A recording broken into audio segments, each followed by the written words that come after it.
नमस्कार साथियों, आज हम बात करने जा रहे हैं नेटफ्लिक्स पर रिलीज हुई फिल्म कंट्रोल के बारे में, जिसके डायरेक्टर हैं विक्रमादित्य मोटवानी, जो कि काफी अच्छी फिल्में बनाते हैं। हर बार कुछ नया टॉपिक, हर बार कुछ नए कंटेंट और जॉनर के साथ हमारे बीच आते हैं और इस बार भी वे एक पीओवी जॉनर लेकर के आए हैं, जो कि सोशल मीडिया की बातें हम सभी के बीच में रख रहे हैं कि कैसे एआई हमें कंट्रोल करने लगा है। लेकिन सबसे पहले बात करते हैं पीओवी जॉनर से। पहले भी जो एक जॉनर हमारे साथ आती थी, फाइन फुटेज जॉनर, जिसके साथ में रागनी एमएमएस बनी थी, पैरानॉर्मल एक्टिविटी नाम की फिल्म भी बनी थी। तो ऐसी पीओवी जॉनर आई है और पूरे पीओवी जॉनर में यह फिल्म है जिसका नाम है कंट्रोल। सबसे पहले फिल्म की कहानी के बारे में बात करते हैं, जिसमें नैला है और उसका एक बॉयफ्रेंड है। दोनों साथ में यूट्यूब चैनल चलाते हैं, काफी अच्छा उनका बड़ा नाम है सोशल मीडिया में।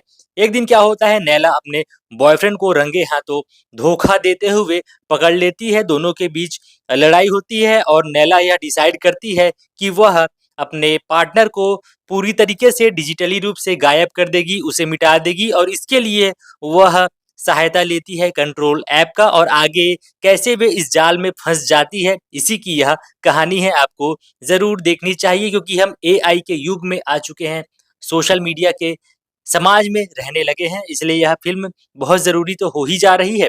बात करते हैं निर्देशन की, जो काफ़ी अच्छा सटीक निर्देशन है और कुछ ऐसी एक्सपेरिमेंटल फिल्म बनती रहनी चाहिए। उड़ान में उन्होंने अलग काम किया, लुटेरा में वे कुछ नयापन लेकर के आए, ट्रैप्ड में उन्होंने राजकुमार राव को एक कमरे में बंद कर दिया था, उसके बाद भावेश जोशी जैसा सुपर हीरो बॉलीवुड को दिया। एके वर्सेस एके में कुछ नया अंदाज लेकर के आए, कुछ नई फिल्म की एक जॉनर लेकर के आए। वेब सीरीज में सेक्रेट गेम्स और जुबली जैसा काम कर चुके हैं, तो इस बार भी उनका काम काफी बढ़िया है। और इस फिल्म से वैसे तो कुछ ज्यादा उम्मीदें नहीं थी, लेकिन जैसे ही देखना शुरू किया उम्मीदें बढ़ने लगी, क्योंकि कुछ मजा सा आने लगा था। सोशल मीडिया को जो हम चलाते हैं उसी को ही फिल्म में देख रहे थे कि कैसे कोई हमारे स्क्रीन को अगर रिकॉर्ड करके देखेगा तो हम क्या क्या चीज क्लिक करते हैं, क्या सर्च करते हैं, वो कैसे दिखेगा। हूबहू वो वैसा लग रहा था। ये तन्मय भट्ट का जो गैंग है, जो लोग मीम पर रिएक्ट करते हैं, वे भी इसमें है।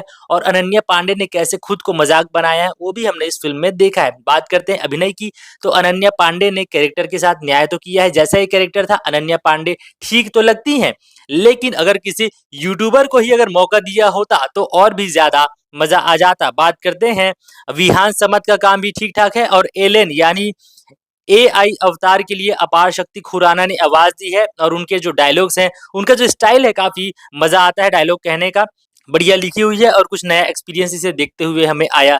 कैसे हमें एआई और सोशल मीडिया एप्स के माध्यम से कंट्रोल किया जा रहा है और इसकी कहानी है, समय निकाल कर देखा जा सकता है। एक्सपेरिमेंटल फिल्म जो लोग देखते हैं उनको तो काफी अच्छी ये लगेगी।